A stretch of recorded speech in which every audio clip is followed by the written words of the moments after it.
Hello, today what I'm going to do is go over the gear that's needed for the intermediate day course. Now this here is just a minimal gear. You can add more, but this is what's needed for the course. And this intermediate course is a step up from the basics. After you do the basics, then you're qualified to do the intermediate.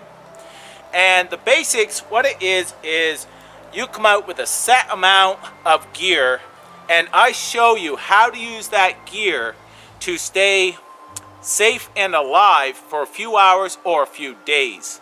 Now intermediate is more natural based, showing how to collect natural tinders, showing natural shelters, and so on. Also a couple different ways of making fire as well, with your ferro rod, solar fire, and so on. So this here just broadens those basic skills into a intermediate type level. So I'm going to open up this main pouch right here, and a pair of leather gloves, because you're going to be trimming trees and such for branches. You're going to be picking up debris and so on. So just to keep your hands safe, also working around fire, a good pair of leather gloves is needed. Also, different cordages. In here I have many. I have paracord, and also I have bank line in here. Now you need at least 50 feet of good twine, because you're going to be constructing your shelter with it, also lashing poles and so on. So you're going to be wanting to cut the line that you bring, so 50 feet for sure. Now also I added a 6x8 tarp. This is a poly tarp, just because you can gather leaves on it.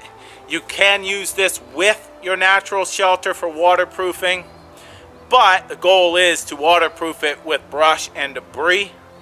But it gives you a lot of collecting ability to pile brush on it, carry it back, and so on. Many uses for a tarp. I'll be showing those as well. Now let's talk cutting tools. This one here is heavy enough that I can trim trees and so on. A larger knife, if you know how to use it, can be beneficial, but 5-inch or more is a good blade. I like the bigger knives, like I said, but just bring a sturdy knife, at least 5 inches or more, for cutting cordage, taking down small trees if need be, and so on. So a good fixed blade knife, because you're going to be using it a lot out here. Next is a good buck saw or folding saw. This one here is the Silky 2000 big boy, and this here can bring down some nice size wood. Very, very quick. And a buck saw, there's many out there, different styles and such that are compact, or just one from a hardware store will get the job done. But a buck saw is going to be a lot easier than this. So a good buck saw. Now with hatchets and axes, I prefer you not to bring those, because this here can be a lot safer in many people's hands.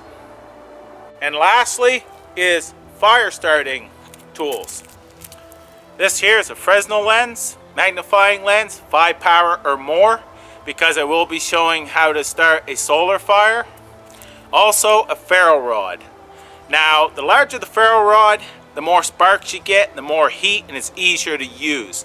This one here is the Extreme Weather ferro rod by 4 Directions Bushcraft and scraper. So remember to get a good scraper as well as a good ferro rod. There's many on the market. Bring what works for you, but a good ferro rod and also a solar device, 5 power or more. So let's go over those again. We have a tarp, a good buck saw or folding saw. We have at least 50 feet of bank line or paracord. I've got more there, more the better. Ferro rod and solar lens and a pair of gloves. So with that minimal gear, You're going to broaden your skills and use what the land provides to keep you alive those few hours or a few days. So I'm going to leave a link down at my website where you can check that out. Message me if this is something that you would be interested in. And take a basics course. Prepare yourself to take the intermediate. Thanks for watching. Take care. All the best.